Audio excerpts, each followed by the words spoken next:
The UN Security Council will have a session tonight to discuss developments in Yemen in light of the military escalation and Houthi attacks on neighboring countries. It's expected that the open session will witness briefings on the political, military and humanitarian situation and the crisis of safer oil tanker. More details are in the following report. The Security Council will hold a new session tonight to discuss the situation in Yemen. The UN website has announced the meeting's agenda, which includes consultations on the situation in Yemen, followed by consultations of the 2040 committees on the implementation of the arms embargo, and the extension of the mandate of a small team of experts. The United Nations Special Envoy for Yemen, Hans Grunberg, will brief the members of the Council on the recent results, with representatives of legitimacy and the Houthi militia, and developments in the civil situation.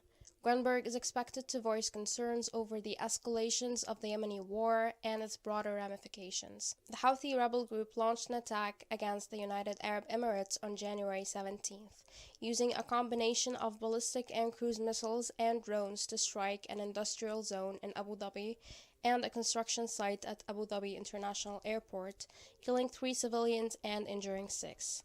Since the attacks, the UAE has lobbied the US to redesignate the Houthis as a foreign terrorist organization, a move that the UN advocated against last year because such a designation could potentially backfire. The humanitarian coordinator is also expected to present his testimony on the humanitarian situation in light of the reduction in aid to 11 million Yemenis starting at the end of this February due to lack of funding.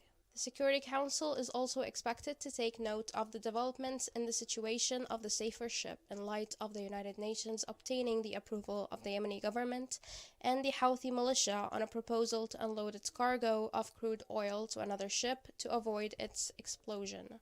According to government sources, the members will listen in a closed session to the reports of the International Sanctions Committee, as the Council is expected to approve the continuation of sanctions against those obstructing a political settlement. The sources did not rule out the possibility of adding new leaders of the Houthi militia to the sanctions list. The United Nations says that since the beginning of last year, 16.2 million people, equivalent to half of Yemen's population, suffer from food insecurity, including 47,000 living in famine-like conditions.